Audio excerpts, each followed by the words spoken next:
ఎంతసేపు జగన్ గారి కుటుంబ సభ్యులకు కాకుండా ప్రతి ఒక్కరికి వెనకబడ్డ కులాలన్నిటికీ సంపద రావాలి. సంపద కేవలం కొద్ది మంది చేతిలో ఉంటే సరిపోదు. జనసేన సోషలిజంని నమ్మే పార్టీ, సోషలిస్టిక్ వాల్యూస్ని నమ్మే పార్టీ, సంపద అందరి దగ్గరికి చేరాలనుకునే పార్టీ. ముఖ్యమంత్రి జేబులోంచి రూపాయి తీయడు, ఉన్న డబ్బులు మిగతా వాళ్ళ జేబులో డబ్బులు తను తీసుకుని ఖజానాలు వేసుకుంటాడు తప్ప తన జేబులోంచి డబ్బులు ఇచ్చే మనిషి కాదు అతను.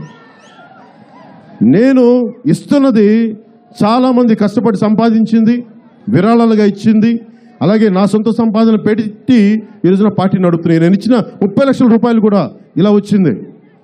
ఎవరిని దోచింది కాదు, ఎవరిని ఇబ్బంది పెట్టింది కాదు. చాలామంది ఈ రోజున నేను అనౌన్స్ చేయగానే చాలామంది పాపం మన పార్టీకి ఇస్తాం, మీరు మత్స్యకారులకు ఇవ్వండి అని జనసేన ఒక మాట మాట్లాడుతుంటే ప్రతి మారుమూల నుంచి, మీరు నమ్ముతారో లేదో, మీకు కష్టం వస్తే తెలంగాణ మహబూబ్ నగర్ జిల్లా నుంచి కూడా అన్న ఈ 25,000 తీసుకెళ్ళి మా మత్స్యకార సోదరులకు ఇవ్వండి అని చెప్పి మహబూబ్ నగర్ జిల్లా నుంచి కూడా తీసుకొచ్చాం. ఇంకా మనస్ఫూర్తిగా మన ప్రభుత్వం రాబోతుంది, జనసేన తెలుగుదేశం ప్రభుత్వం రాబోతుంది.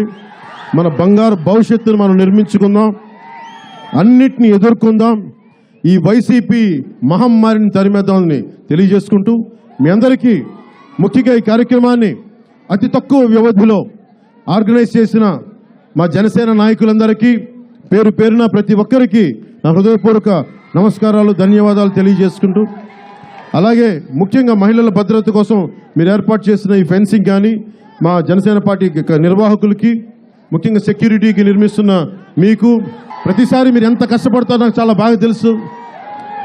అలాగే ఈ కార్యక్రమాన్ని దిగ్విజయంగా తీసుకొచ్చి హార్బర్లో తీసుకొచ్చి ముందుండి నడిపించిన ఈ ప్రోగ్రామ్ని సక్సెస్ఫుల్గా మాకు ముందుండి మా సహకారం అందించిన పోలీస్ శాఖ ఉన్నతాధికారులకి, ప్రతి పోలీస్ కానిస్టేబుల్కి, ప్రతి ఒక్కరికి అధికారులందరికీ కూడా పేరు పేరున హృదయపూర్వక ధన్యవాదాలు తెలియజేసుకుంటూ, భవిష్యత్తు మనది, భవిష్యత్తు మీది, దానికి మేము ముందుండి తీసుకెళ్తాం తెలియజేసుకుంటూ, జై జనసేన, జై హింద్.